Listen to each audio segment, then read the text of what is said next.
Ku perlu tuntunanmu di setiap langkahku. Ku rindu jamahanmu di segenap hidupku. Jamahlah aku, ya Roh Kudus. Urapi aku dengan kuasa-Mu. Ku perlu tuntunanmu di setiap langkahku. Ku rindu jamahanmu di segenap hidupku. Jamahlah aku, ya Roh Kudus. Urapi aku dengan kuasa-Mu. Urapi aku dengan kuasa-Mu. Urapi aku dengan kuasa-Mu.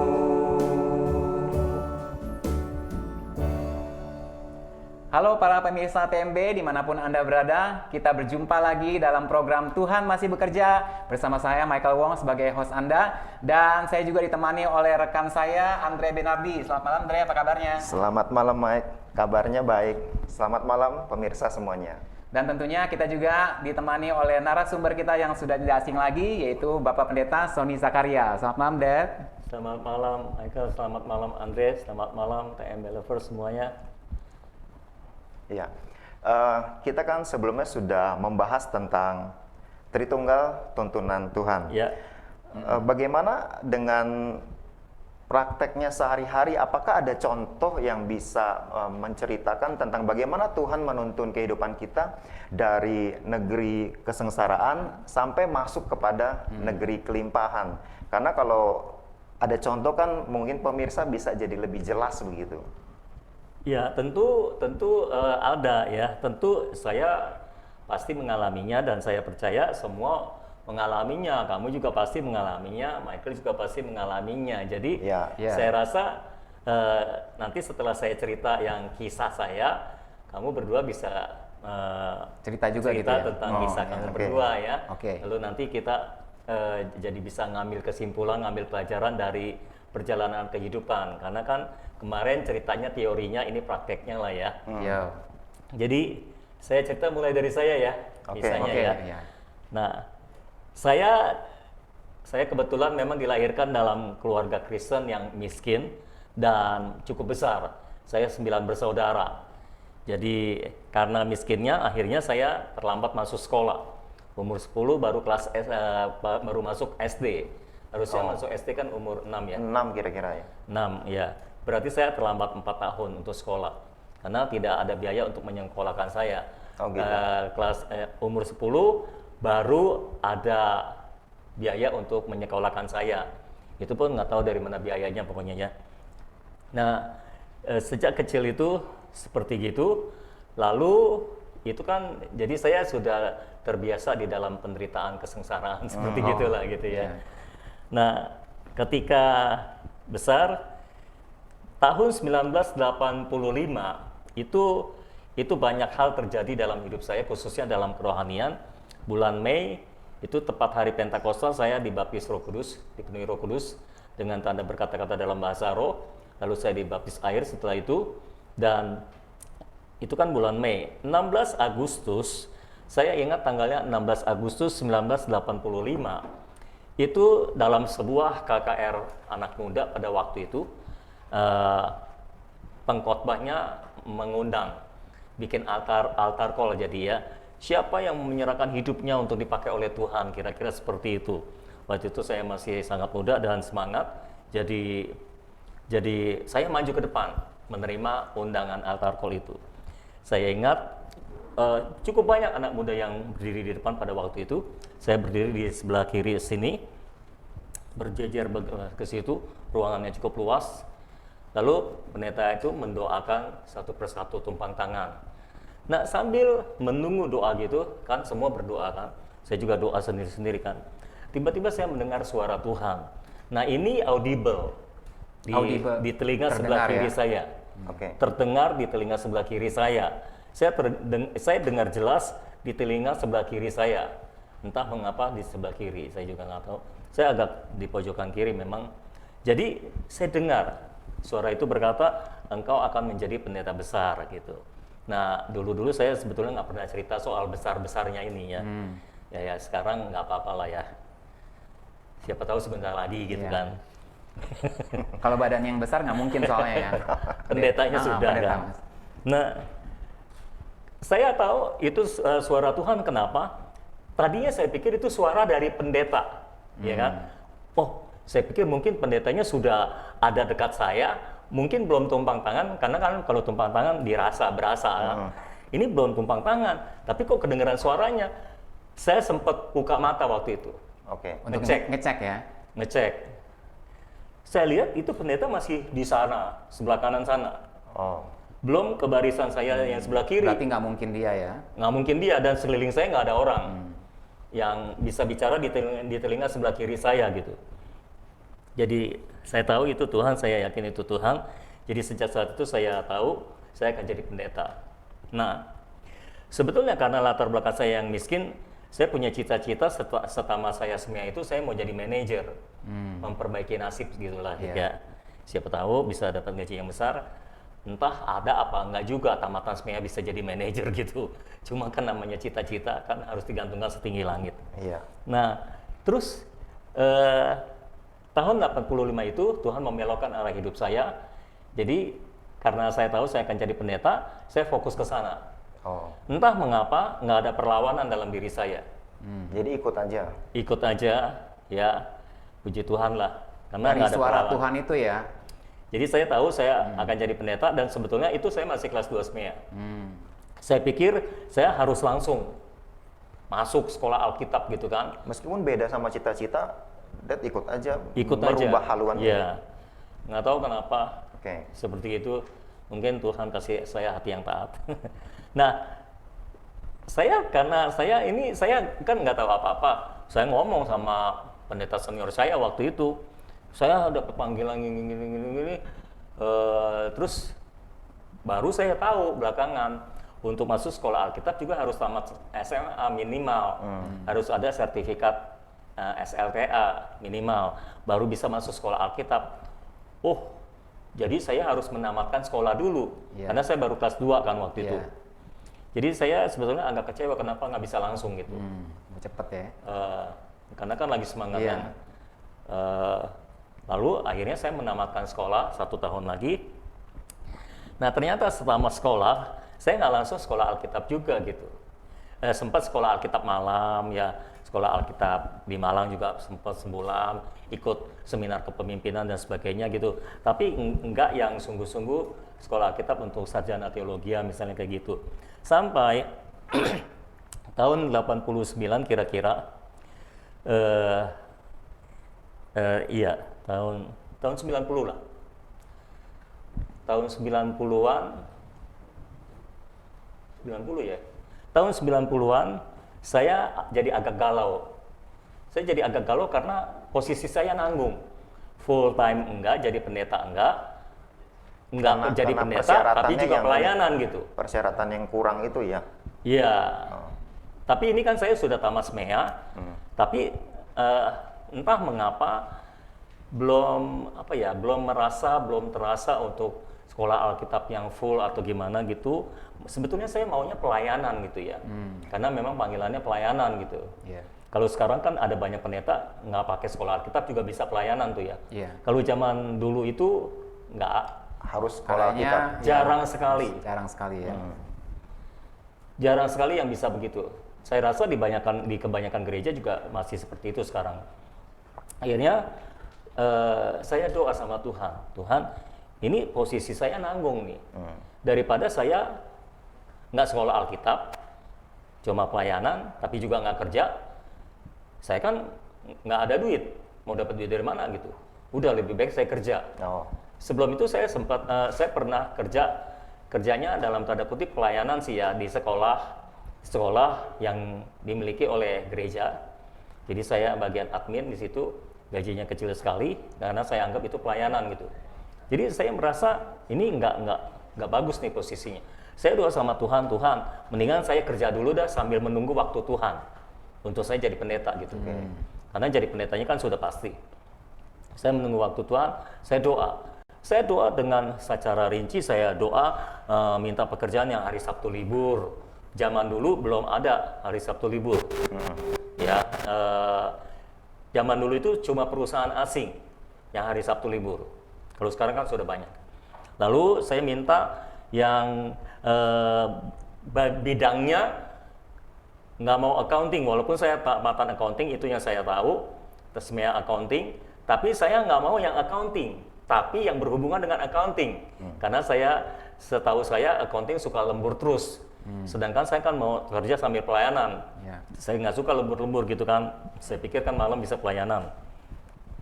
Terus saya minta di meja saya harus ada pesawat telepon. Karena kan saya mungkin ada yang mau tanya konseling atau urusan pelayanan, saya perlu telepon. Lalu terakhir saya minta yang gajinya 300.000 sebulan. Untuk tamatan SMEA, hari itu cukup besar, 300.000. Dan Tuhan jawab semuanya. Semua terkabulkan, singkat cerita saya masuk kerja. Itu tahun 90 ya. Nah, tahun 90, tahun 91, 1 tahun setelah saya bekerja di situ, di perusahaan asing, perusahaan Thailand. Lalu akhirnya dalam sebuah ibadah, seorang pendeta berkhotbah juga, ini pendeta dari suku Ambon, yang dulu waktu saya dengar suara itu juga, yang khotbah dari Ambon juga itu. Jadi kebetulan pendeta Ambon semua. Nah, ketika dia khotbah, saya merasa terkonfirmasi, itulah waktunya saya sekolah Alkitab. Saya full time. Itulah waktunya saya full time. Akhirnya saya diskusi dengan pacar saya, calon istri saya, dulu belum jadi istri. Dan dia akhirnya mau nggak mau setuju. Mau nggak mau setuju. Habis kan panggilan Tuhan gitu. Konfirmasi dari Tuhan juga. Panggilan Tuhan gitu kan. Terus konseling dengan pendeta senior dan sebagainya. Nah, singkat cerita, akhirnya saya masuk sekolah Alkitab. Saya tinggalkan pekerjaan saya. Jadi saya tinggalkan pekerjaan saya yang cuma 1 tahun itu di perusahaan asing, karena sudah waktunya saya tinggalkan. Saya masuk sekolah Alkitab. Saya sekolah Alkitab di ITKI, Institut Teologi dan Keguruan Indonesia, atau lebih dikenal dengan istilah Seminari Bethel di Petamburan. Saya tamat tahun 97. Harusnya kan tamat 95. Saya agak telat 1 atau 2 tahun lah ya. Skripsinya, yang lama itu bikin skripsinya. Sekolahnya sih nggak lama. Bikin skripsinya lama karena saya sambil pelayanan, sudah banyak pelayanan, sambil bikin skripsi. Orang-orang bikin skripsi kan cuti pelayanan. Saya nggak mau cuti karena saya suka pelayanan gitu. Jadi saya sambil pelayanan. Jadi lama selesainya. Kira-kira telat 2 tahunan lah. 97 saya di wisuda. Gitu kira-kira. Nah, sambil saya sekolah Alkitab itu saya sambil jadi staf pengembalaan di gereja yang memberikan subsidi kepada saya untuk sekolah Alkitab. Ya, jadi saya jadi staf pastoral di sana. Lalu setelah tamat itu saya juga full time pelayanan di sana.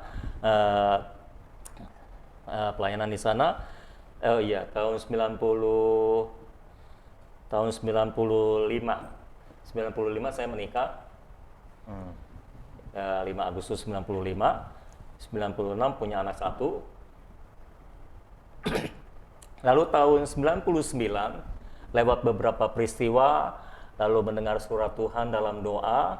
Nah, ini kan mulai tuntunan Tuhan nih. Mulai pergerakannya nih ya. Mendengar suara Tuhan dalam doa, lalu konfirmasi dari istri, dari teman sejawat. Saya merasa waktunya telah tiba untuk saya meninggalkan gereja tempat saya melayani itu, dan ditambah ketika saya memberikan surat pengunduran diri, diteguhkan terakhir kalinya oleh nubuatan dari seorang hamba Tuhan. Jadi kebetulan waktu saya memberikan surat pengunduran diri kepada gembala senior pada waktu itu, di atas di ruang ibadah sedang dipakai untuk ibadah hamba-hamba Tuhan, persekutuan hamba-hamba Tuhan waktu itu. Saya naik, saya ikut ibadah. Sudah terakhir, sudah pendetanya dari Malaysia waktu itu, bukan Ambon nih, ini Malaysia. Tapi mirip orang Ambon juga. lalu lalu setelah dia sudah selesai khotbah, sudah tutup, diserahkan kepada pemimpin acara yang kebetulan jadi penterjemah dia juga pada waktu itu. Lah, pemimpin acaranya melanjutkan dengan altar call. Siapa yang mau didoakan gitu? Saya maju. Kebetulan memang lagi butuh gitu kan. Saya maju. Lah, hamba Tuhan dari Malaysia itu diminta mendoakan juga. Waktu mendoakan saya, dia bernubuat. Dia bilang, aku tidak melihat rupamu, aku tidak melihat pekerjaanmu yang dahulu, aku telah menyiapkan yang baru bagimu, katanya. Aku telah membuka pintu bagimu dan tidak ada yang dapat menutupnya kembali. Dia bilang seperti itu. Wah, itu nangis nggak tuh? ya nangis lah. Sampai nangis-nangis. Itu termasuk firman yang tersingkap ya? Itu suara roh, firman yang tersingkap. Itu lebih ke suara roh menurut saya ya. suara roh. Yang disampaikan Yang melalui dari- nubuatan. Oke. Nubuatan seorang hamba Tuhan. Tapi itu konfirmasi yang sangat telak. Dan sangat tepat waktu di mana saya sangat membutuhkan itu gitu. Jadi saya yakin bahwa memang ini jalan Tuhan untuk saya. Ini tuntunan Tuhan untuk saya. Dan memang rupanya saya harus keluar dari situ karena rupanya tanpa saya tahu Tuhan menyiapkan saya untuk jadi gembala. Oh ya. Itu sebetulnya posisi yang saya hindari dari dulu. Jadi dari dulu saya ngotot saya tidak akan jadi gembala. Kalau bisa jadi manajer ya.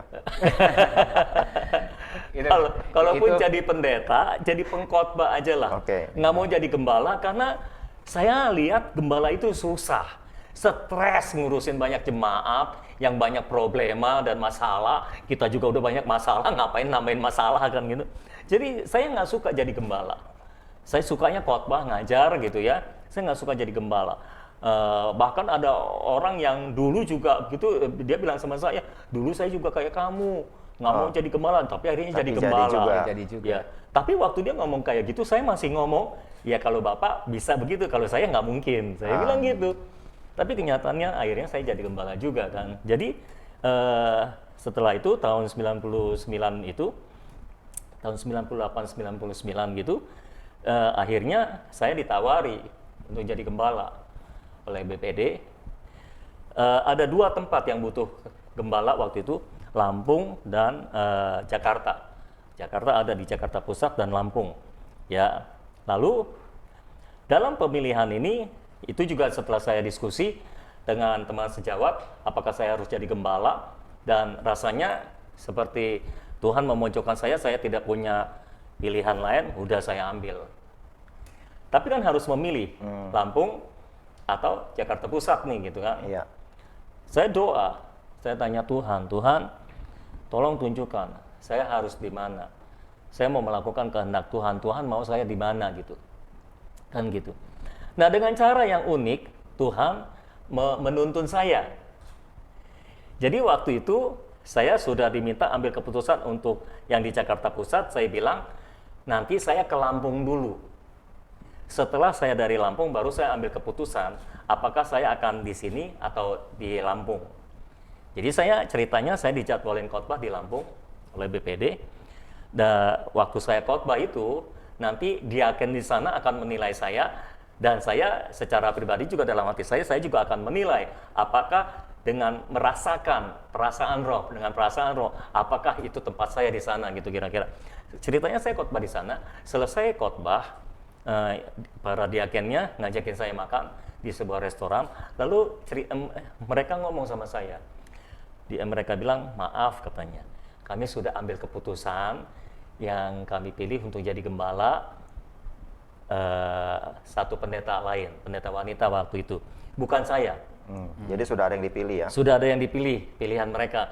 Saya bilang, oh oke, kalau gitu, berarti saya udah pasti Iya, lepas Lampung, iya. karena mereka sudah memilih. Iya. Dalam hati saya, berarti Tuhan mau saya di Jakarta Pusat Mengambil lah gitu ya. kesimpulan gitu ya. Nah, saya mengambil kesimpulan dari peristiwa kesimpulan. itu.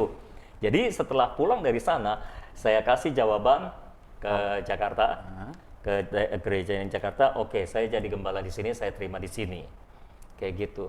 Lucunya, setelah saya terima itu, diaken di Lampung berubah pikiran. Lalu mereka bilang sama saya, mereka hubungi saya, mereka mau saya yang jadi gembala di sana. Oh gitu. Setelah saya pulang, mereka berubah pikiran. Dan setelah saya memberikan jawaban iya ke sini, ke Jakarta, mereka berubah pikiran. Nggak tahu gimana mereka jadi suka sama saya. Mereka jadi apa ya?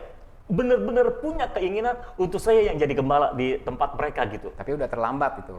Sudah terlambat, saya bilang saya sudah oke di sini. Saya nggak bisa menjilat ludah saya sendiri lagi gitu. Tambah mereka penasaran, mereka kejar-kejar saya terus. Saya pelayanan di Cimahi diteleponin, saya pelayanan di Palembang diteleponin. Ya, akhirnya saya bilang, saya bantu pemulihan aja. Bikin seminar KKR pemulihan di sana. Tuhan bekerja di sana. Mereka malah tambah yakin bahwa saya yang harus jadi gembala di sana. Tapi dari sisi Dad sendiri, Saya tambah yakin bahwa tambah saya yakin nggak di di sini, sana. nggak di sana gitu Iya. ya. Oke. Karena kan itu jelas jejak Iya. kaki Tuhannya, Iya. Tuhan mencegah saya ke sana. Ya kan? Nah, itu tuntunan Tuhan. Tuhan mencegah saya ke sana sehingga saya harus ada di sini gitu. Nah, selama di Jakarta, saya mulai penggembalaan tahun 2000 lah saya ditabiskan. Itu saya baru punya anak satu. Nah, itu saya belum memasuki negeri kelimpahan terus terang, itu masih negeri kesengsaraan terus terang. Karena jemaatnya sedikit, kalau mau dibandingkan, Lampung lebih banyak kasnya daripada yang di Jakarta ini. Nah, yang di Jakarta istilahnya miskin lah, ya. Akhirnya saya jadi gembala di situ, sebulan cuma terima 500.000 sebulan. Jadi bayangkan, waktu itu anak saya yang kedua baru lahir. Jadi saya punya 2 anak, satu istri, lalu ditambah, akhirnya kami mengambil keputusan, setelah lahirnya anak kedua, istri saya full time juga. Mengundurkan diri dari kantornya, karena dulu dia bekerja di sebuah perusahaan besar, seperti itu. Akhirnya kami ngambil keputusan, kayaknya sudah anak 2, masa saya ngurusin anak 2, istri saya kerja, saya di rumah sama pembantu ngurusin anak 2, kayaknya aneh deh gitu, nggak lucu deh. Akhirnya kami mengambil keputusan yang belakangan baru saya tahu itu keputusan yang cukup berani. Karena penghasilan cuma 500.000 waktu itu dari gereja diberikan. Jadi kami sempat mengalami kesulitan keuangan, tapi dalam masa-masa kesulitan itu Tuhan terus tolong. Jadi ada saja gitu.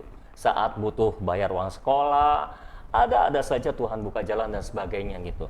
Singkat cerita, tahun 2002 kira-kira, nah itu awal terjadinya terobosan saya pikir. Saya mengikuti sebuah training Indonesian School of the Prophet di Cikarang waktu itu. Jadi lucunya, saya mengikuti training ini, saya nggak tahu kalau ada training seperti itu. Apaan itu? School of the Prophet, sekolah Nabi. Dalam hati saya, emang ada sekolah Nabi? Setahu saya cuma ada di Samuel kan, sekolah Nabi, atau di Elia. Lalu, waktu itu ceritanya saya ngundang seorang hamba Tuhan, teman saya juga lah. Setelah dia khotbah, kami ngobrol-ngobrol, saya tanya dia, ada kenal nggak sih hamba Tuhan yang ngeroh tapi khotbahnya bagus juga gitu ya. Pokoknya yang diurapi, yang hidup dalam roh gitu maksud saya. Dipimpin roh, berjalan dalam roh gitu, tapi khotbahnya bagus juga. Lalu dia kasih tahu ada training di Cikarang, dia pernah ikut. Jadi akhirnya dia bilang nanti saya kirim dah brosurnya gitu. Dia kirim brosurnya, itu ternyata seminggu kemudian pendaftarannya akan tutup. Seminggu atau berapa hari lah. Pokoknya pendaftarannya sudah akan tutup, saya baru terima brosurnya gitu. Dan waktu baca brosurnya saya tertarik untuk ikut. Jadi singkat cerita, ikutlah saya. Saya ikut ke sana, trainingnya selama 2 minggu. Nah dalam 2 minggu itu ada banyak penyingkapan firman yang Tuhan berikan melalui si hamba Tuhan yang melayani dalam hidup saya. Nah penyingkapan firman yang saya terima itu merupakan jawaban dari semua pertanyaan saya selama ini, dan itu jelas-jelas merupakan terang Tuhan buat saya, tuntunan Tuhan buat saya ke depannya. Oke. Ya, ini penyingkapan firman kan gitu. Nah, saya ambil semua penyingkapan firman itu, saya pahami betul-betul, saya berendam terus dalam penyingkapan firman tersebut, saya menyelaraskan diri dengan semua penyingkapan firman yang diberikan, Dan itu 2002. Kira-kira sekitar 2 tahunan saya bergumul dan untuk menghidupi semua penyingkapan firman yang telah Tuhan berikan itu. Sekitar 2 tahunan terjadi terobosan, dan terobosannya dalam segala hal menurut saya. Pelayanan saya mengalami perubahan, jemaat juga mengalami perubahan, jiwa-jiwa mulai berdatangan, keuangan juga mulai mengalami perubahan. Bahkan walaupun jemaat masih sangat sedikit pada waktu itu, masih 10 orang, saya sudah dicukupkan Tuhan waktu itu. Jadi bukan karena jemaat banyak kita bisa dicukupkan hamba Tuhan. Walaupun jemaat sedikit, Tuhan tetap bisa cukupkan gitu kan.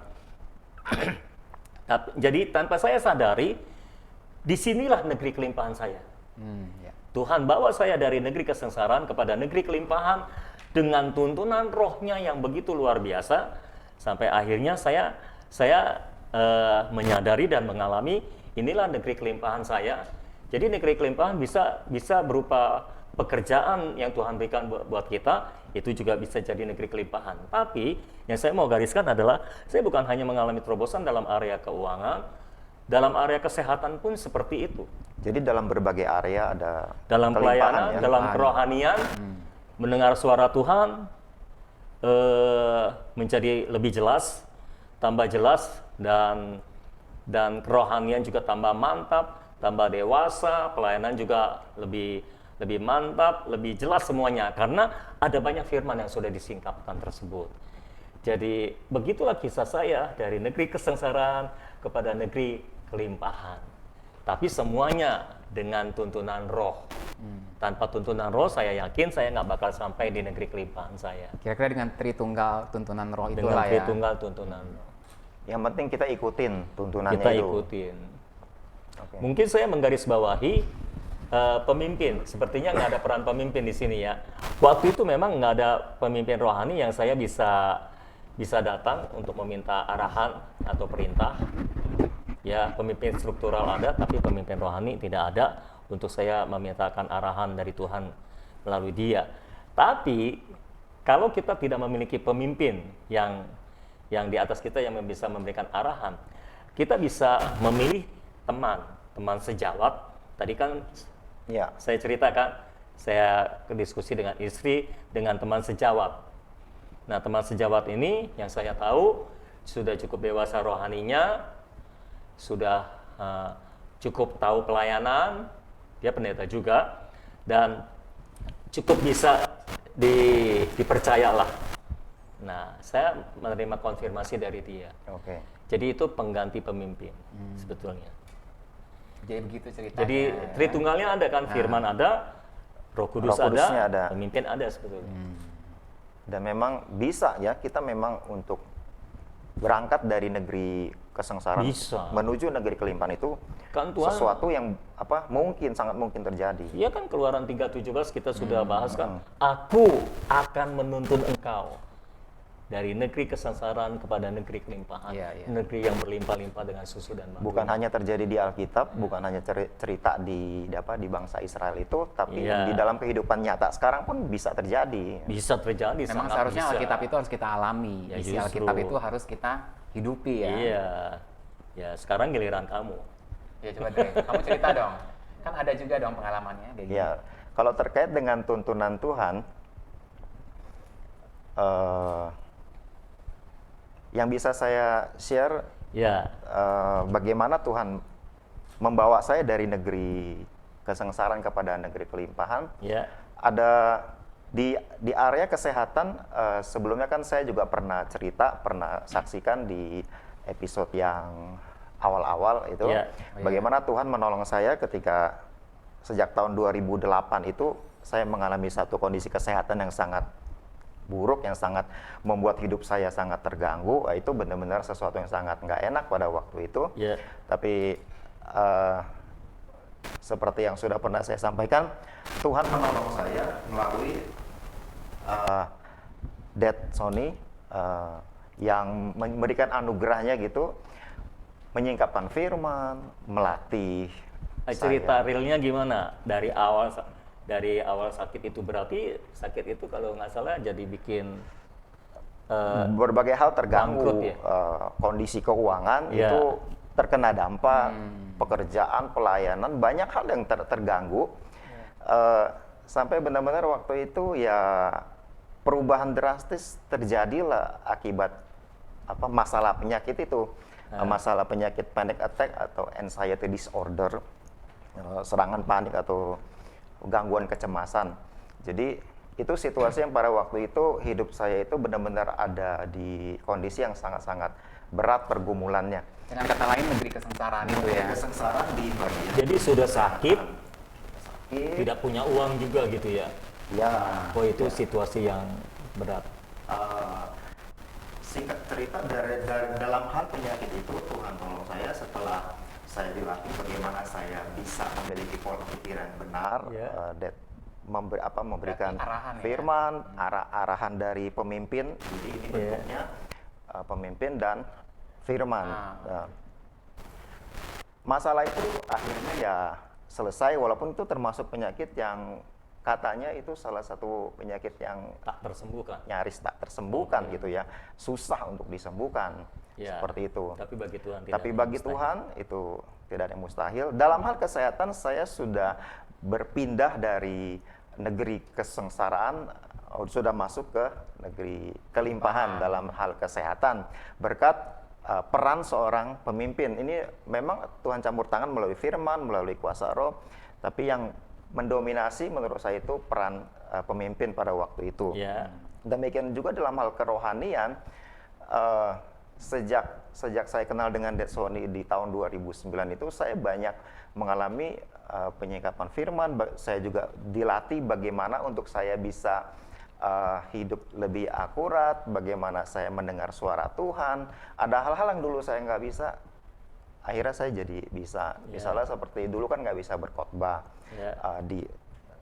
Setelah dibimbing seperti itu, dilatih, akhirnya bisa.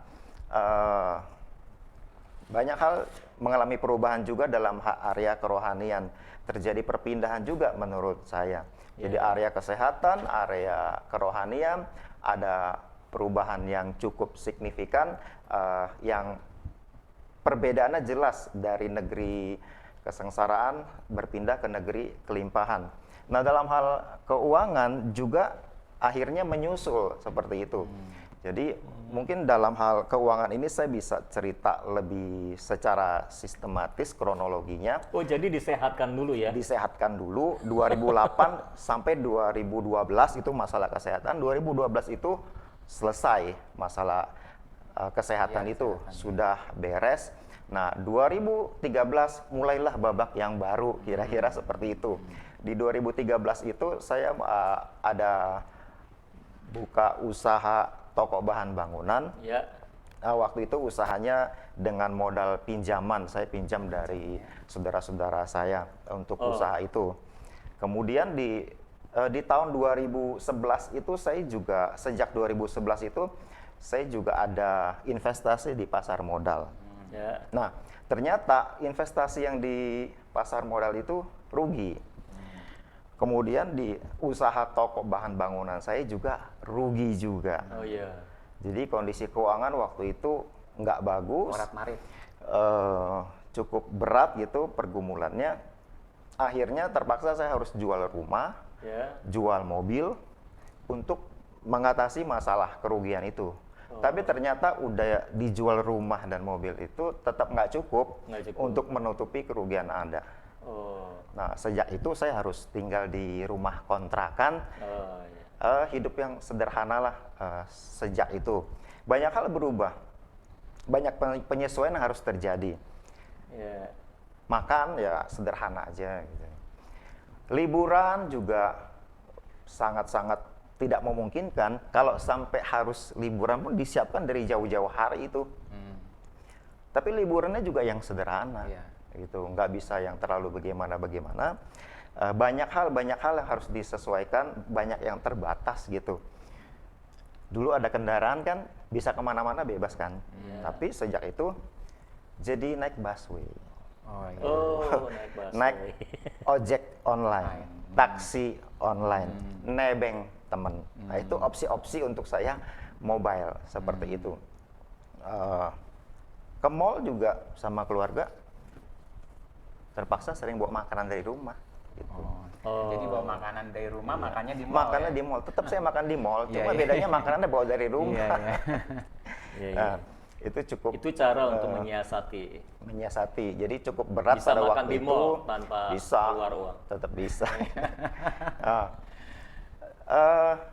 dalam keadaan seperti itu, saya diskusi sama Dad Sony mengenai permasalahan ada. Jadi untuk saya bisa dapat penghasilan yang pasti setiap bulan, jadi Dad Sony sarankan untuk saya kerja di kantor pada waktu itu.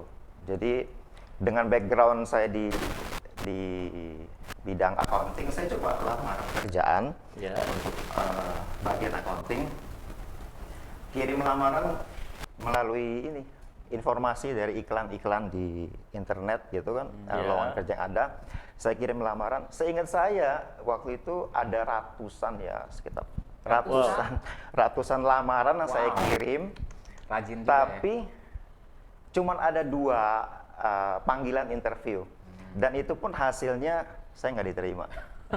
Udah kirim ratusan, cuma balik 2, nggak diterima pula. Iya. Waduh, sengsara banget dah tuh.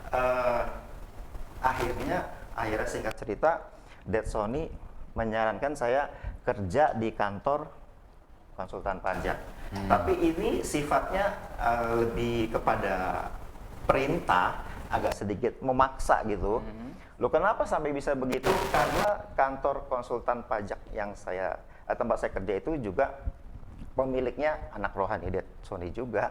Makanya bisa Dad agak memaksa supaya kantor itu menerima saya. Saya juga dipaksa kerja di situ. Seperti itu. Nah, itu sesuatu yang baru buat saya bidang pajak ini.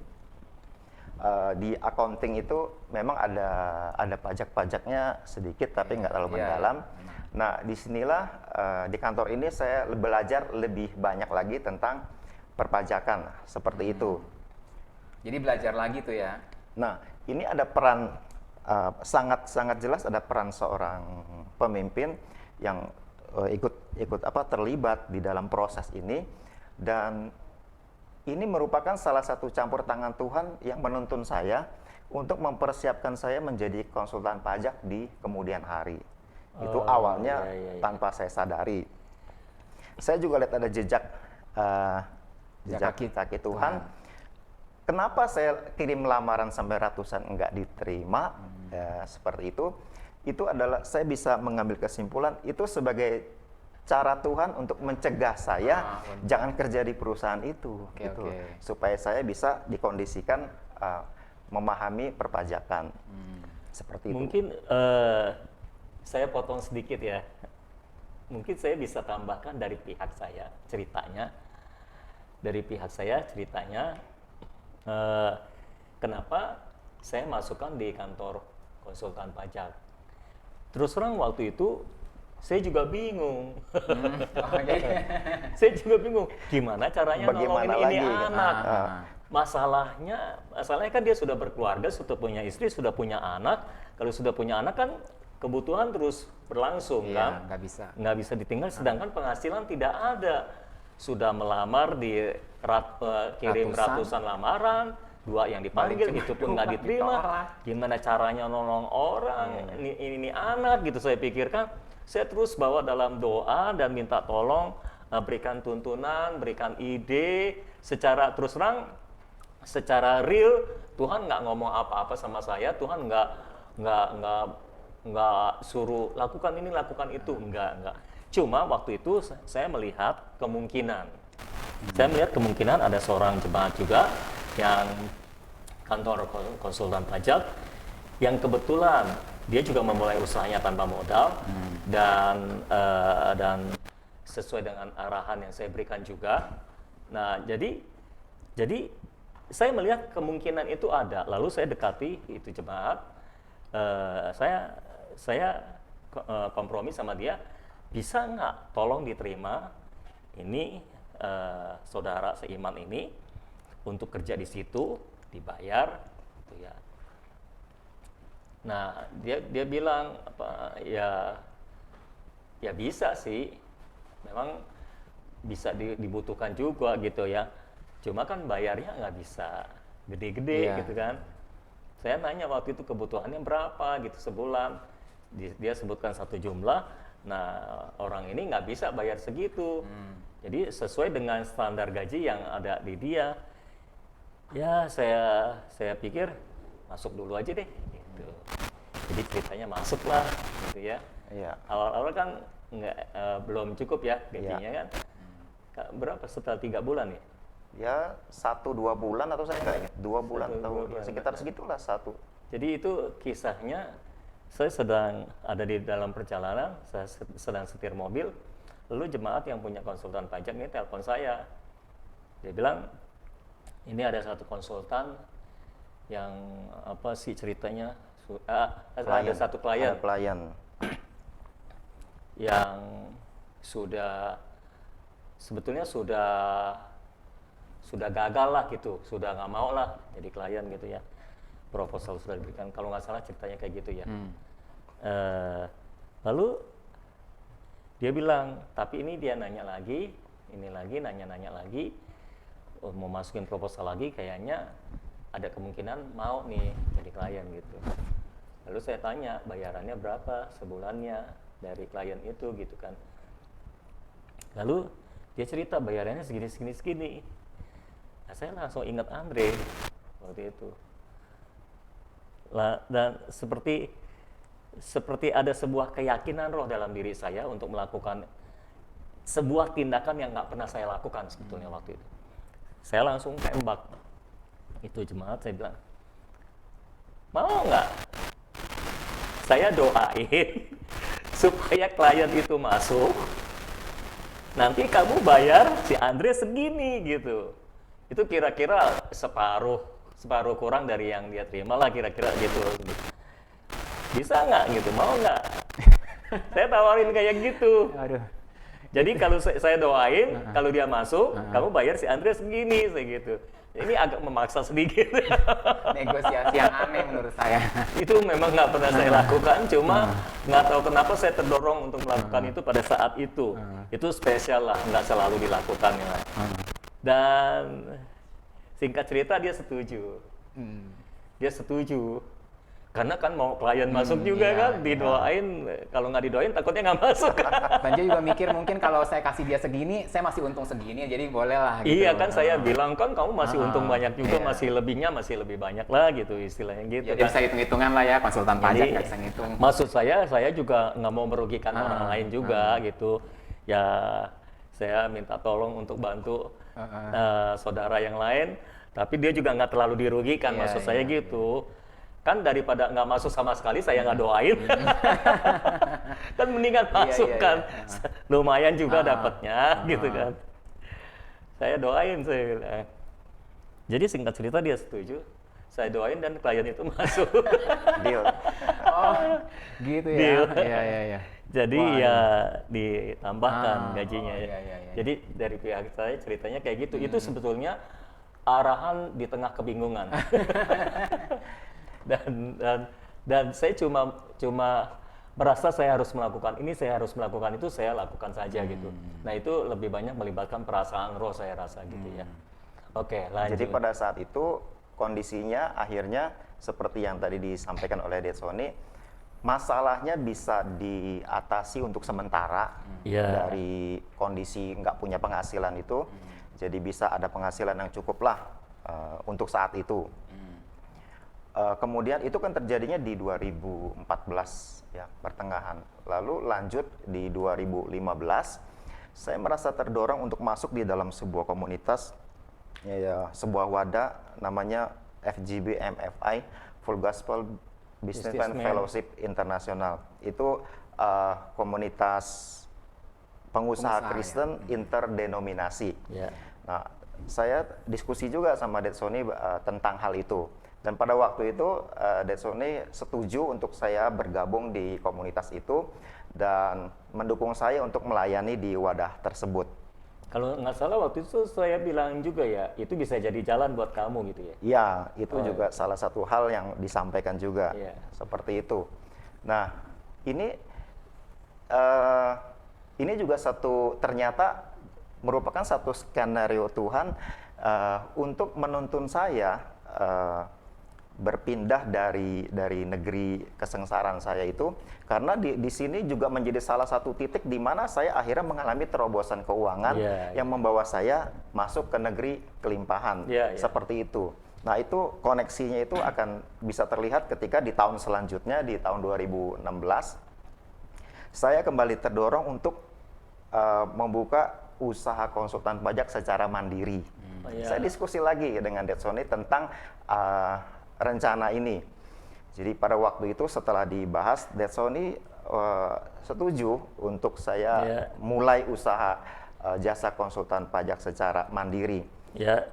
Padahal kalau secara dihitung-hitung, kalau saya memulai usaha itu penghasilan saya akan turun karena mulai dari awal kan, seperti itu. Itu sebuah keputusan yang secara hitung-hitungan berisiko. Secara Sebentar, sepertinya mic saya baterainya kurang, tolong. Kru, tolong kru. Oke, lanjut. Nah, jadi tadi di bagian apa itu tadi itu ya, saya ada di komunitas gospel. Itu 2015. 2016 saya berencana untuk buka usaha konsultan pajak secara mandiri ya. Nah, itu terjadi di bulan Juni 2016. Itu sebuah keputusan yang cukup bukan berdasarkan hitung-hitungan, bukan berdasarkan pengalaman, tapi benar-benar karena arahan dan tuntunan Roh. Terjadi di bulan Juni 2016 dan tanpa saya sangka sebulan kemudian di bulan Juli 2016 itu pemerintah mengeluarkan kebijakan tax amnesty. Jadi ini satu momen yang sangat bagus, baik untuk saya bisa mendapatkan klien. Nah, sebagian besar klien saya itu adalah anggota dari FGB MFI. Dimasukin waktu itu ya. Ya, sebagian besar dari sana, kalaupun klien yang bukan anggota FGB MFI, tapi dikenalin sama teman-teman saya di... Namanya juga pengusaha, banyak kenalan-kenalan. Ya, seperti itu. Nah, dari situ penghasilan saya menjadi meningkat, semakin baik, dan saya sudah mulai bisa cicil hutang sedikit demi sedikit pada waktu itu. Jadi Tuhan memberkati melalui cara itu 2016. Lalu berlanjut sampai ke tahun 2018, di kira-kira bulan Mei 2018, di dalam sebuah ibadah, Dad Sony setelah khotbah itu melepaskan deklarasi atau nubuatan firman tentang akan ada pintu kemustahilan yang terbuka. Gitu. Jadi sebetulnya di hari itu, di kebaktian di hari itu saya nggak datang. Saya lagi ada pelayanan di tempat lain. Nah, tapi saya dengar rekaman khotbahnya. Nah, di rekaman khotbah itu ketika deklarasi itu disampaikan, saya merasa deklarasi firman ini berbicara kuat kepada saya gitu loh. Jadi ini seperti firman yang tersingkat buat saya. Nah, jadi ini saya jadikan bahan untuk salah satu bahan saya doa pribadi, saya deklarasikan tentang hal ini sebagai firman yang memang berbicara kuat buat saya gitu loh. Nah, sebulan kemudian di bulan Juni 2018, saya mendapatkan informasi dari orang yang saya kenal di Full Gospel, bahwa ada satu perusahaan jasa yang membutuhkan konsultan pajak. Lalu saya follow up, saya hubungi, dan saya ditawari untuk menangani perusahaan itu. Ternyata ini perusahaan yang cukup besar. Saya doakan, apakah oke apa enggak, saya terima. Waktu itu sih awalnya saya masih antara iya dan tidak. Saya coba diskusikan juga dengan Dad Sony tentang ini. Waktu itu Dad Sony sempat bilang, mungkin ini salah satu pintu kemustahilan yang terbuka buat kamu. Jadi akhirnya saya diarahkan untuk coba negosiasi lebih lanjut seperti itu. Nah, di perusahaan itu yang diberikan ke saya itu negosiasinya adalah saya boleh mengajukan gaji Ya. dengan angka yang menjadi kebutuhan saya setiap bulan gitu loh.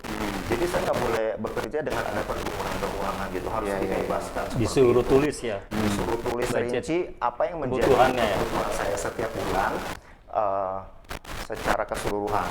Jadi saya ada tulis bikin budget biaya rutin setiap hari selama sebulan, ada uang sekolah anak, ada asuransi, Ya semualah. Ya, semuanya biaya dan ya. ada cicilan hutang sekian saya Ya. masukin. Kan utang kan bukan urusan kantor ya, tapi tetap aja Ya, itu kalau nggak salah saya suruh masukin waktu itu Ya. cicilan utangnya ya. ya. Dan di bagian bawah biasanya biaya tak terduga, Ya. biaya lain-lain. Nah, Dan Sony bilang itu bagian itu dihapus aja, yang biaya lain-lain itu biayanya yang jelas aja, yang memang Iya. ketahuan aja. Kan- Nanti bosnya yang akan lempengin kalau memang tanggung, karena secara total jadi tanggung. Ya karena biaya lain-lain itu seperti panitia Natal bikin budget untuk untuk jangkepin, Iya, iya. untuk kenapin juga. Supaya nilainya bulat ya. Supaya Ya. nilainya bulat ke atas gitu Iya. kan. Ah. Makanya saya bilang ya takutnya dianggap menggunakan kesempatan dalam kesempitan. Udah nggak usah biaya lain-lain, nanti dia yang buletin, siapa tahu buletinnya malah lebih Malah bagus lebih gitu. bagus, Iya. Daripada kita yang buletinnya jumlahnya segitu. Dan ternyata ketika diajukan, benar itu yang terjadi, dibuletin dan dibuletinnya ke atas, gitu loh. Ke atas banget. Ke atas untuk menambahkan angka supaya itu bulat itu cukup besar tambahnya. Iya, iya, iya. Jadi Benar-benar bulat. benar-benar bulat, jadinya lebih besar, jauh lebih besar dari yang Iya. diajukan. Biasanya kan kalau kita mengajukan gaji ke sebuah kantor itu kan kalau misalnya ketinggian, pihak kantor akan tawar turun Iya. sedikit Iya. gitu kan di bawahnya dari Iya. yang diajukan.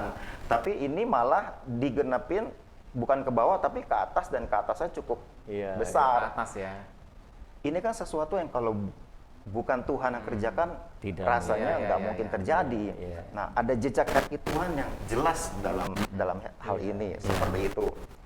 Dan masuknya saya di kantor ini merupakan sebuah titik lompatan yang cukup besar buat saya, karena kondisi keuangan saya jadi semakin baik.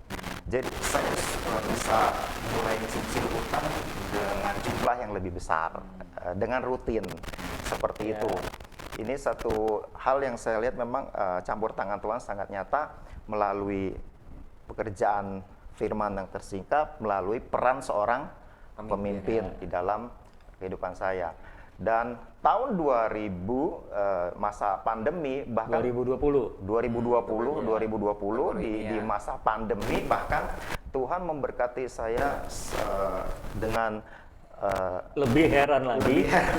ada berkat ekstra, Ya. sehingga saya bukannya punya masalah keuangan seperti orang-orang kebanyakan yang terimbas, Ya. malah saya bisa membayar hutang saya, Melunasi. semuanya melunasi hutang saya Semua utang.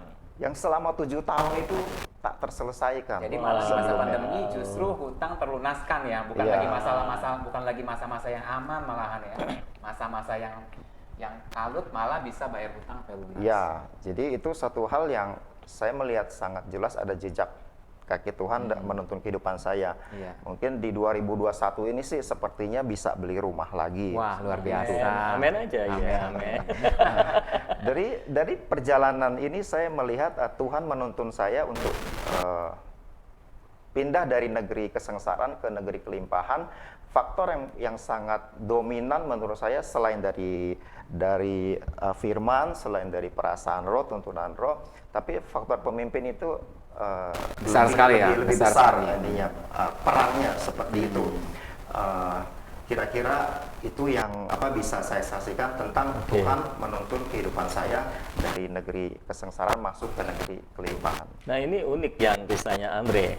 Sebetulnya ada dua jalan yang kelihatan, pajak dan FGBM FI. FGBMFI, ya. Ya, lebih gampang FGBM FI. Iya. Tergantung. Iya kan? Nah, Nah melalui dua jalan ini, keretanya ini dia tiba pada negeri kelimpahan. Uniknya adalah saya sendiri yang memberikan arahan nggak tahu apa-apa. Kenapa saya harus masukkan dia ke kantor pajak? Rupanya Tuhan sudah siapkan untuk dia bikin kantor pajak sendiri, dan momentumnya ada disediakan tax amnesty yang kita nggak pernah tahu itu akan muncul, ya kan? Jadi ya tuntunan Tuhannya itu tepat, jelas, enak ya.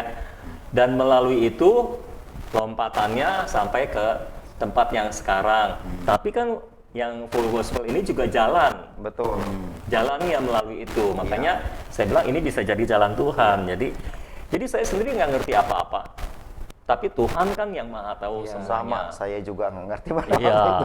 Ada hal-hal besar yang di kantor sekarang ini banyak pekerjaan-pekerjaan besar di bidang perpajakan yang harus saya tangani. Iya. Yang Tuhan sudah siapkan sejak tahun 2014 itu. Iya, Luar makanya Berarti dalam latih mengikuti dulu ya. tuntunan Tuhan itu kita harus ikuti langkah per langkah.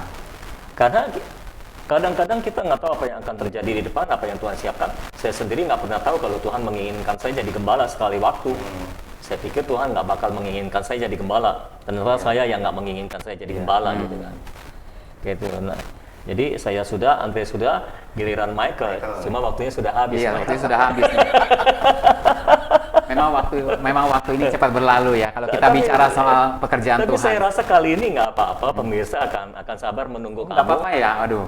Puji Tuhan. Kita tetap dengerin lah ya. Kita kasih waktu ekstra. Kita kasih waktu ekstra, hanya tolong pakai turbo dalam Jadi, waktu pemirsa singkat. minta waktunya sedikit Iya, lagi karena iya, Michael nggak apa-apa akan ya. menceritakan apa Boleh nih, Supaya Saya Michael bisa boleh ya. cerita kisahnya ya. Ah.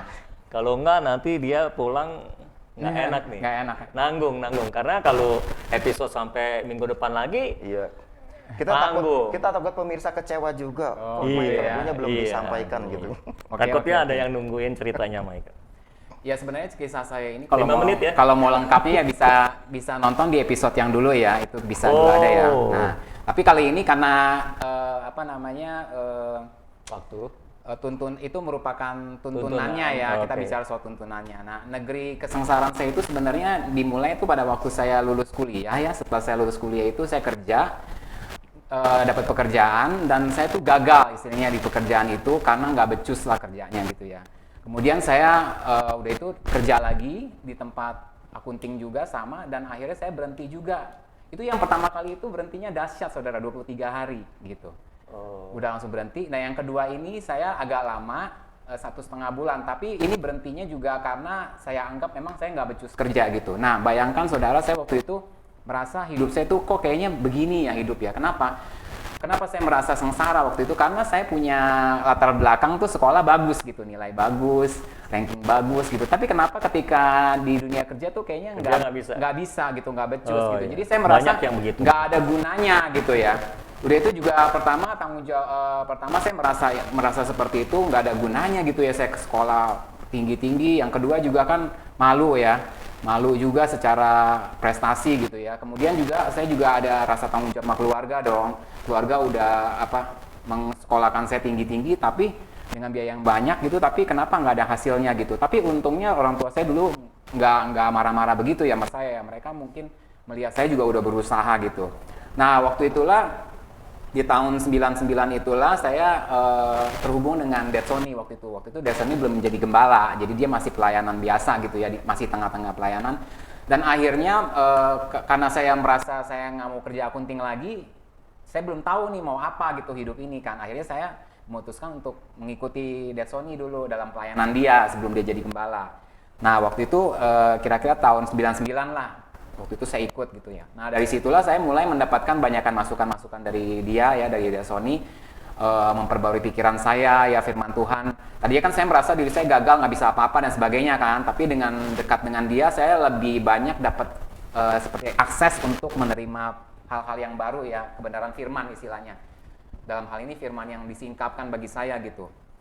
Nah kemudian di bulan Maret 2000 waktu itu Dad kan sudah menjadi tadi seperti yang diceritakan menjadi gembala di sini ya mulai tahun 2000. Nah, saya kan ikut dia kan. Dulu kamu sempat ikut ke Lampung juga ya? Waktu Iya, saya ke dulu Lampung? juga ikut ke Lampung Oh, juga. dia gitu. dia saksi, menyaksikan sendiri ya. Menyaksikan Salah Iya, satu perbedaan saksi antara hidup, Lampung iya. dengan Cempaka Putih. Tapi kan akhirnya dipilih Cempaka Putih dan karena saya udah ikut dia pelayanan dari tahun 99 ya ketika dia kesini ya saya ikut kesini gitu. Nah di bulan Maret 2000 itu ada kejadian yang aneh di mana teman kakak saya itu datang ke rumah saya karena ada kerjasama dengan kakak saya gitu. Nah waktu itu saya tahu dari dia bahwa dia tuh seorang pengajar bahasa Inggris karena ngobrol-ngobrol. Nah ketika saya mendengar dia itu tiba-tiba di dalam diri saya itu seperti kayak bahasa Inggris gitu. Oh boleh juga nih ya gitu karena nggak tahu kenapa saya tertarik gitu. Nah setelah itu saya tanya dia ada nggak lowongan kerja, dia bilang lagi nggak ada sih dan kalaupun ada dia nyarinya cewek bukan cowok gitu. Oh ya udah. Nah karena teman saya ini kerja sama kakak saya, dia memutuskan untuk berhenti. Nah dari situ saya tahu oh kalau berhenti ini pasti ada lowongan nih. Cuma saya nggak langsung ngomong ke dia, saya cuma pikir dalam hati begitu. Terus kan karena saya dekat dengan dia, soalnya saya tanya gimana nih kalau saya melamar jadi guru bahasa Inggris gitu. Ini soalnya ada kesempatan nih lowongan tapi kita nggak tahu nih apakah bisa. Cuman kan dia mau berhenti nih. Nah akhirnya boleh coba aja gitu. Ya udah dia sih cuma bilang coba aja, bukan kayak bilang pasti terima enggak gitu ya, coba aja. Ya udah saya coba lah. Saya tanya sama dia, kamu mau berhenti berarti ada lowongan ya?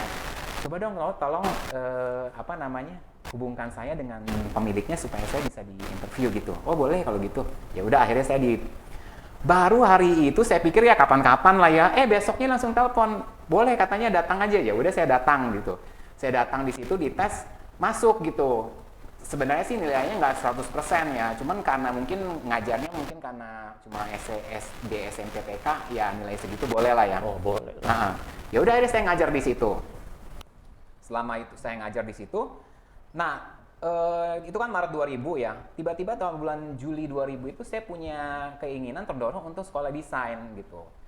Akhirnya saya sekolah desain setahun di sebuah universitas yang mengadakan training center gitu.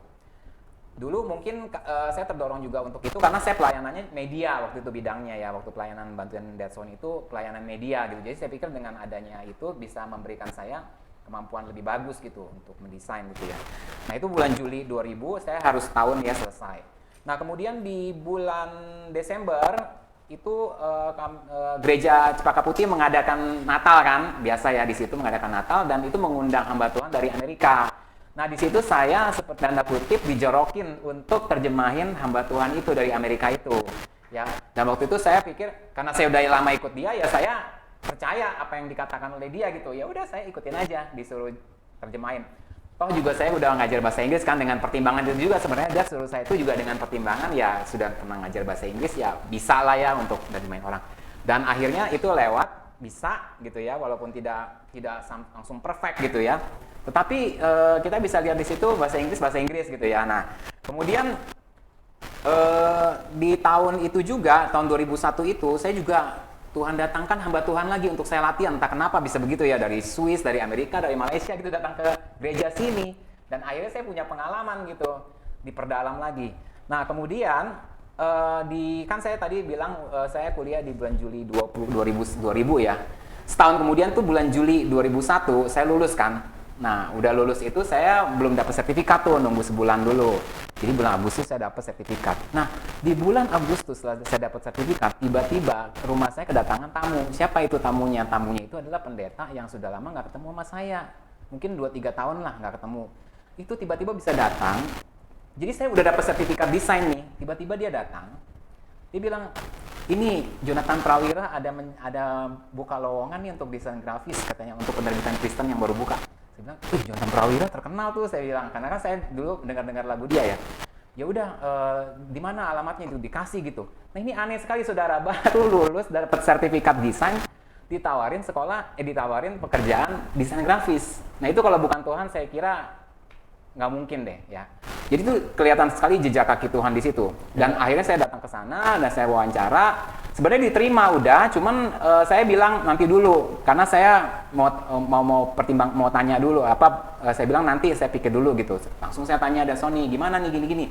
Nah memang Deadsoni udah ngelihat kan ceritanya aneh banget gitu ya baru lulus tahu-tahu datang ini. Jadi dia bilang ini jejak kaki Tuhan, ya udah terima. Ya udah saya terima masuk situ. Nah, masuk ke situ, berapa lama kemudian saya kerja di situ, saya nggak sengaja melihat, itu kan kalau kita lagi desain buku itu kan ada ya tulisan penerjemah siapa, desain sampul siapa, ini siapa. Nah, saya lihat penerjemahnya kok Jonathan Prawira. Ini apa nggak salah nih ya? Saya tanya sama dia, saya bilang, Pak, ini Bapak sendiri yang terjemahin buku ini? Iya. Emangnya boleh Pak pegawai terjemahin buku di sini? Oh boleh dong, justru kami senang bisa membantu pegawai kita dapat penghasilan tambahan. Emang kamu bisa? Memang kamu bisa terjemahin? Sebenarnya sih kalau buku belum Pak, tapi saya pernah menerjemahkan orang. Jadi saya bisa ngomong ke dia begitu, karena kan saya tahun 2001 sebelum kerja udah terjemahin beberapa hamba Tuhan ya. Dan saya juga ngajar Inggris Pak. Oh kalau gitu boleh, saya coba. Ya udah dia coba, saya dikasih bukunya ke saya. Udah akhirnya singkat cerita, jadilah saya penerjemah buku di situ, bahasa Inggris lagi di situ. Nah udah itu setelah itu ternyata Tuhan udah persiapkan saya gitu, dan desain itu juga sebenarnya Tuhan udah persiapkan saya. Masa saya mesti masuk sekolah pekerja desain, masa dengan akuntansi kan nggak mungkin kan. Jadi istilahnya tuh Tuhan benar-benar persiapin saya. Terus ketika saya harus menerjemah buku, saya udah punya pengalaman sehingga Pak Jonathan bisa percaya gitu bahwa saya bisa terjemahin gitu kan istilahnya. Yeah. Nah jadi seperti itu. Nah kemudian tahun 2005, saya kerja tuh dari tahun 2001 sampai 2005. Nah 2005 ini entah kenapa di hati saya tuh ada merasa, kok sayanya harus keluar ya dari tempat ini gitu ya. Nggak tahu kenapa, pokoknya udah selesai lah kamu di sini gitu. Akhirnya saya tanya gitu, saya bilang kok saya merasa gini-gini harus keluar. Tiba-tiba dia bilang dia juga merasa hal yang sama. Ya udah berarti kan udah konfirmasi nih ya, konfirmasi. Ya udah kalau gitu itu saya keluar itu bulan Oktober. Tapi sebelum itu dia kan selalu bilang sebelum itu cari kerja baru dulu gitu kan. Ya nggak mungkin ya kita kalau keluar langsung kan. Udahlah saya mulai cari kerja baru, dan cari kerja barunya itu ya bahasa Inggris karena saya merasa ya memang itulah kebiasaan saya kan. Kamu ngelamar sampai ratusan nggak itu? Enggak, nggak kayak kamu. sayangnya nggak kayak kamu. Nah jadi kayak gitu. Jadi saya mulai tuh kirim-kirim cuma beberapa doang, Iya. nggak sampai 100. Soalnya kalau sampai ratusan bisa jadi konsultan pajak. Bukan jadi pengajar Inggris ya. Jadi saya lihat di koran dulu masih saudara dulu masih ada koran. Jadi masih bisa lihat. Kalau dia kan udah online ya. Zaman internet. Kalau saya masih ada koran, saudara. Nah, jadi pas di koran itu maksudnya ini zamannya waktu nyari kerjanya itu masih ada koran gitu. Jadi saya cari itu. Nah, di situ saya tertarik dengan ini mencari pengajar bahasa Inggris. Kenapa saya tertarik? Karena ditulis di training dulu. Nah, ini belum pernah nih suruh ngajar Inggris di training dulu. Boleh dah ini saya. Aman dah ya. Jadi saya lamar kerja. Nah, saya nggak tahu bahwa itu sebenarnya adalah mengajar Inggris yang tingkatnya tinggi. Saya kan dulu ngajarnya cuma SD, SMP sama TK. Ya kan? Kalau ngajar SD, SMP nggak perlu di training lagi. Ya, saya juga nggak ngerti. Saya pikir kan ya paling ngajar SMA gitu kan atau apa. Nah, ternyata ngajarin orang-orang yang mau keluar negeri gitu ya. Aduh, saya kan kaget juga gitu. Tapi ya karena saya udah punya pola pikir yang sudah diganti ya oleh dari firman Tuhan yang saya terima dari Dad Sony juga ya, kebenaran firman. Oke, itu kan sudah diceritakan dalam episode yang lalu. Lompat. Nah, udah itu ya udah akhirnya gara-gara itu saya jadi bisa bahasa Inggris dengan baik lagi kan, lebih baik lagi kan. Nah, kemudian saya setelah keluar dari itu kan saya kerja di penerbitan. Jadi karena saya kerja di penerbitan itu saya kenal sama penerbit buku Kristen. Ya. Nah, akhirnya dia tanya, saya lagi nyari penerjemah nih. Jadi kan saya udah nggak terjemahin buku lagi dong di perusahaan itu kan. Ya. Jadi ditanya begitu, ya saya bisa gitu. Oh iya bisa ya, ya udah akhirnya dia tanya pengalaman saya, ya saya udah pengalaman. Akhirnya dia terima saya. Dan dari situlah saya sudah berapa kali terjemahin dia kasih saya edit bahasa Inggris. Nah, ngedit bahasa Inggris itu lain dengan terjemahin. Kenapa? Karena kan mesti ngebenerin orang punya tulisan loh. Lebih susah. Tapi karena saya udah dapat ngeles dilatih di tempat kursus itu kan semua udah diajarin semuanya ini. Jadi saya bisa ngedit orang. Jadi itu benar-benar luar biasa. Jalannya Akademi Langkah dipersiapkan. Jadi dipersiapkan. Ya. Jadi kalau saya nggak belajar itu, saya nggak mungkin bisa ngedit. Saya nggak tahu mana yang benar. Tapi karena saya udah tahu yang benar, udah. Nah, udah itu saya juga udah selesai keluar dari mengajar TOEFL itu, akhirnya saya dapat kerjaan lagi bahasa Inggris. Itu juga lucu gitu. Jadi Tuhan tuh bawa saya bahasa Inggris lagi. Iya, jadi bidangnya. Jadi seperti kayak Tuhan tuh neguhin lagi gitu ya. Nah, saya juga lupa nih, waktu saya kerja di perusahaan penerbitan itu, Tuhan tuh membawa saya untuk menerjemahkan lebih banyak lagi. Ya. Bukan dari gereja ini. Jadi pas gereja ini udah nggak ada kedatangan hamba Tuhan lagi, Tuhan datangkan lagi hamba Tuhan dari bos saya. Bos saya ngundang orang dari Malaysia, suruh saya terjemahin. Kenapa dia bisa suruh saya terjemahin? Karena tahu dari Jonathan Prawira. Karena kan saya cerita sama dia kan. Menerjemahkan khotbah Iya, lisan. jadi saya terjemahin dia dan itu dilihat sama temennya bos saya, dan temen bos saya itu ternyata dia buka persekutuan doa sering ngundang hamba Tuhan. Dari situ saya datang permintaan untuk terjemahin, Makin meluas ya. makin meluas lagi pokoknya, tambah lagi. Itu dari Yunani ya, dari Amerika. Nah, yang paling terkenal itu dari Peter yang Ministry, itu kan yang pelayanan Injil terkenal ya. Itu saya dibawa Tuhan sampai saya harus menerjemahkan dia di depan ratusan orang. Saya ingat sekali waktu saya berdiri di situ bersama dengan dia, itu orang banyak sekali. Tuhan bicara sama saya, ini saya kasih cicipan buat kamu, katanya gitu. Oh gila, Tuhan cicipannya banyak sekali. Saya nggak nyangka dari orang yang dengki kesengsaraan, yang merasa nggak ada gunanya, bisa dipakai Tuhan untuk melayani orang sebanyak itu. Kemudian kan dia juga orang doain orang sakit kan. Jadi saya juga pelayanan untuk doain, karena saya harus terjemahin dia kan gitu. Nah itu kan luar biasa ya pelayanannya, ada juga gitu. Nah yang paling luar biasa lagi adalah saya berkesempatan untuk menerjemahkan Robert Liardon. Itu karena saya kenal dengan Jonathan Prawira, dia juga kenal dengan orang yang mengadakan itu. Jadi saya disuruh datang untuk terjemahin dia. Nah tadinya saya disuruh terjemahin dia itu di bagian pengajaran gitu.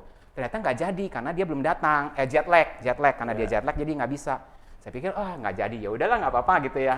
Ternyata yang terjemahin dia untuk khotbah malam nggak jadi. Mungkin karena berhalangan. Saya dimasukin ke situ di KKR. Jadi itu lebih banyak lagi yang dari Peter yang itu. Wah pokoknya luar biasa itu.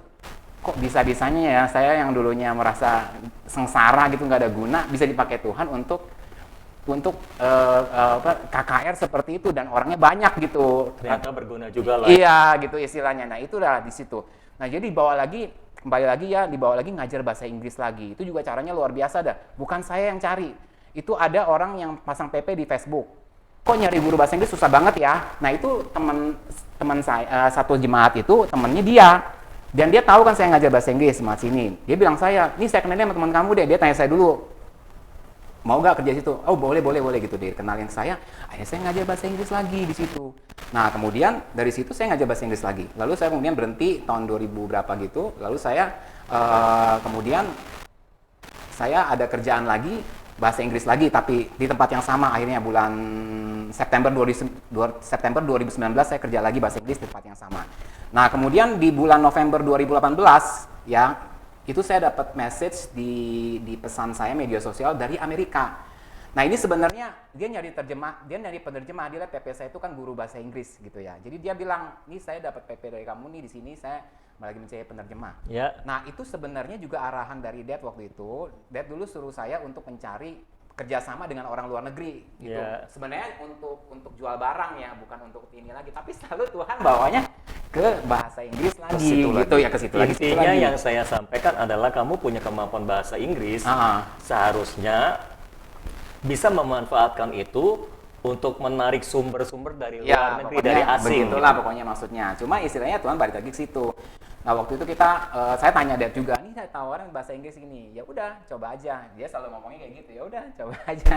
Kalau dia merasa, iya maksudnya kalau dia merasa mungkin waktu merasanya gimana, ya bolehlah gitu ya. Ya udah saya juga nggak ada pressure sama sekali gitu waktu itu. Ya udah saya ini. Itu lama sekali dia saya ngobrol-ngobrol gini. Akhirnya nggak ada berita, lama sekali saya udah lupain tuh. Ternyata dia balik lagi ke situ, orangnya hubungin saya lagi. Ya udah akhirnya jadilah saya kerja di situ. Dan ini lebih susah lagi sebenarnya karena dia lebih saklek ya daripada orang Indonesia yang penerbitan Kristen Indonesia, dia lebih saklek lagi. Cuma karena saya udah punya pengalaman bisa gitu di situ. Nah ini kejadiannya kan saya terima bulan November 2018. Dia baru kasih saya kerjaan itu di bulan April 2019 gitu ya. Sebelum pandemi ya? Iya, sebelum pandemi dia kasih saya kerjaan itu. Awalnya dikit-dikit gitu, tapi lama-lama kasih banyak. Tapi kemudian di bulan Januari Februari dia kasihnya dikit gitu. Sedangkan 2020.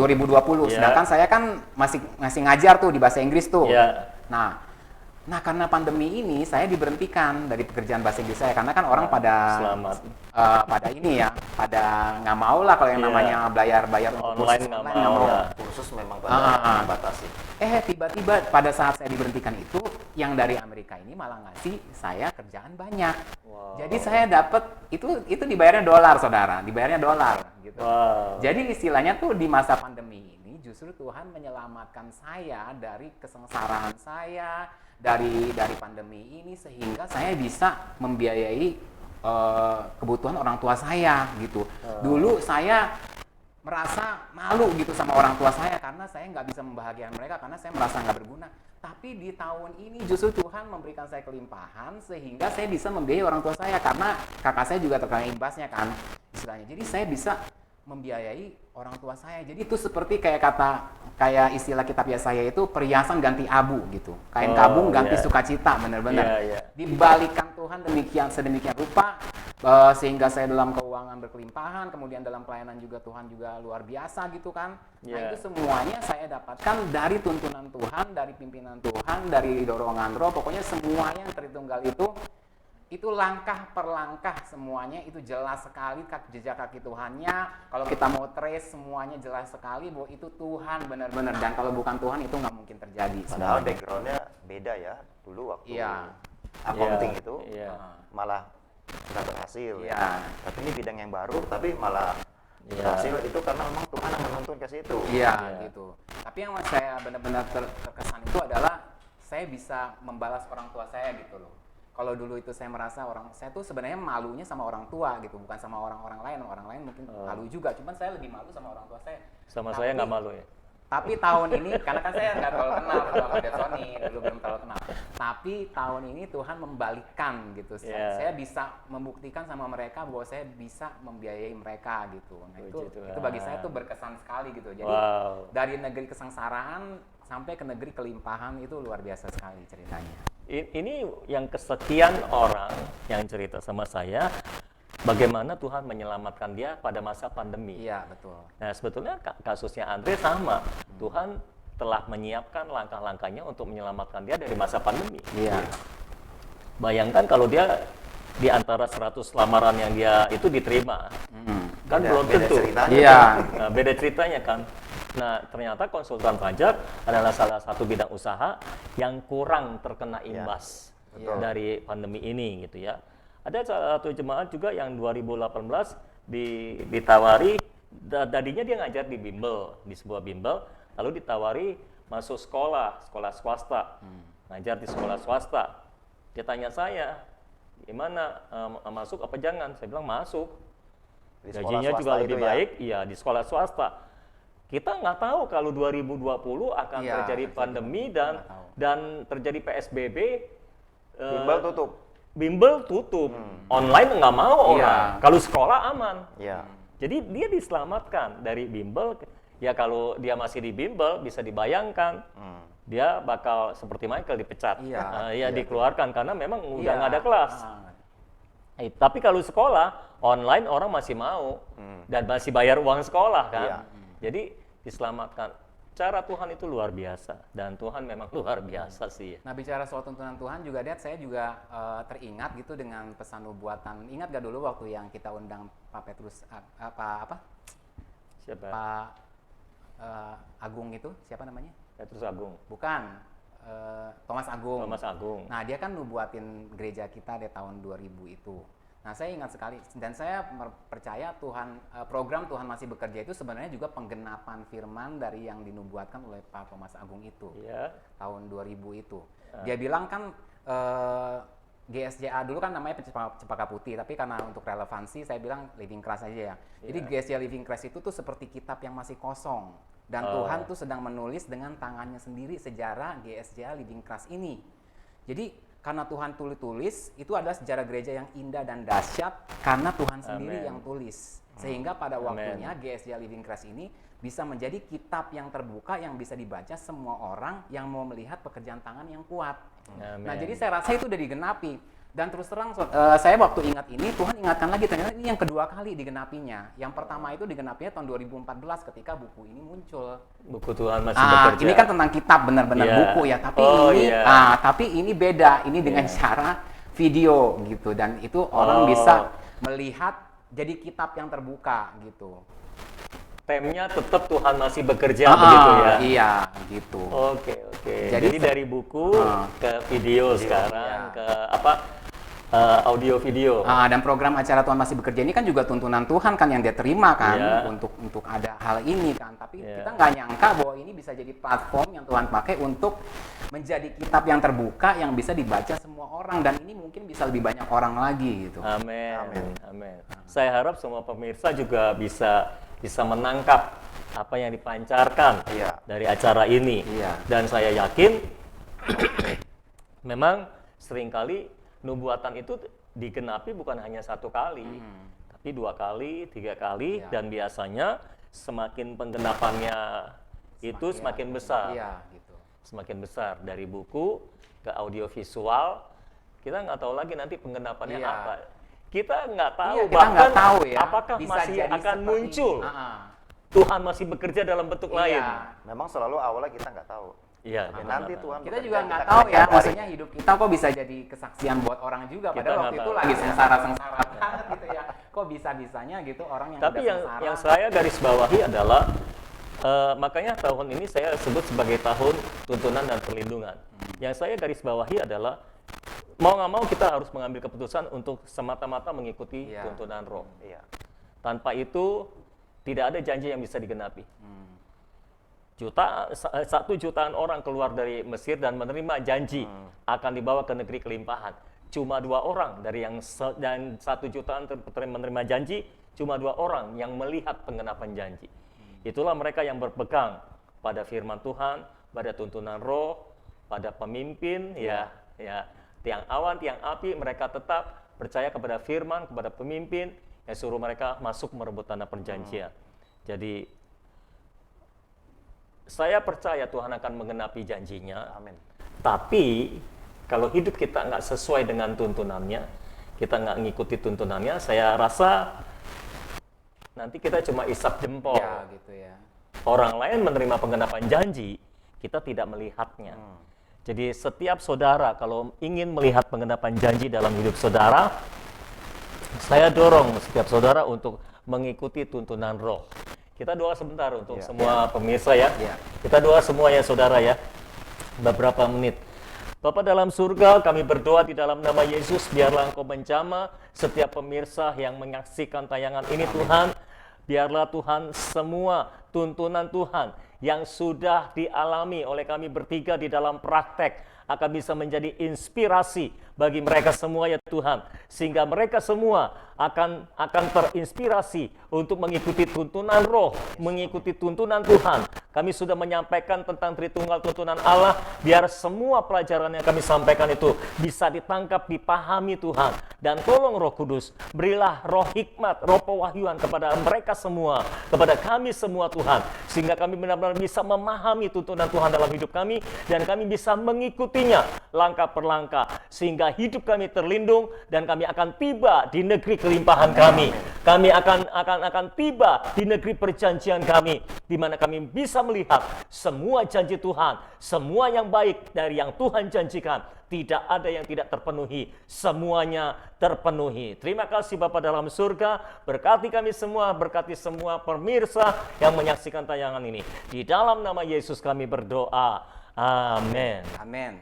Baik saudara, sebelum kita berpisah, saya ingin mengingatkan kepada saudara yang sudah menyaksikan program ini untuk like videonya, kemudian juga saudara share link video ini kepada teman-teman saudara atau medsos saudara. Dan bagi saudara yang merasa diberkati melalui program ini, jangan segan-segan untuk memberikan komentar saudara di kolom komentar. Dan jangan lupa juga untuk saudara yang kalau punya saran untuk topik juga bisa dikasih komentar. Nanti kalau misalnya topiknya bagus, kita akan bahas ya, Det ya. Usulan topik usulannya ya. Tapi kalau tidak dibahas, jangan marah ya saudara ya.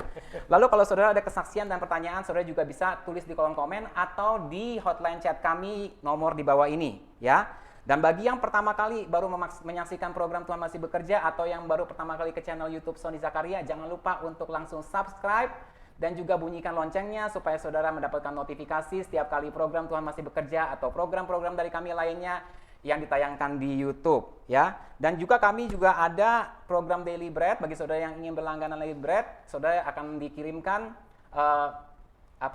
pesan firman ya setiap hari sebelum jam 6 pagi di WA saudara. Kalau saudara mau berlangganan, saudara bisa juga ke hotline chat kami dan ketik mau berlangganan Daily Bread, oke? Dan juga jangan lupa saya juga mengingatkan untuk buku Tuhan Masih Bekerja yang berisi kesaksian dari orang-orang yang mengalami pekerjaan Tuhan. Kalau saudara mungkin sudah membelinya, saudara juga bisa membelikannya buat teman-teman saudara supaya semua juga bisa tahu bahwa Tuhan masih bekerja dan pasti akan menjadi berkat bagi mereka semua. Amin, saudara. Baik, saudara, sekian dulu acara Tuhan Masih Bekerja hari ini. Kami bertiga pamit undur diri. Sampai jumpa lagi Senin depan dalam acara Tuhan Masih Bekerja dengan topik-topik yang tentunya lebih menarik dan juga yang pastinya pembahasannya lebih seru lagi bersama dengan saya Michael Wong, Saya Andre Benardi. Saya Pendeta Sony Sekarya. Percayalah Tuhan masih bekerja.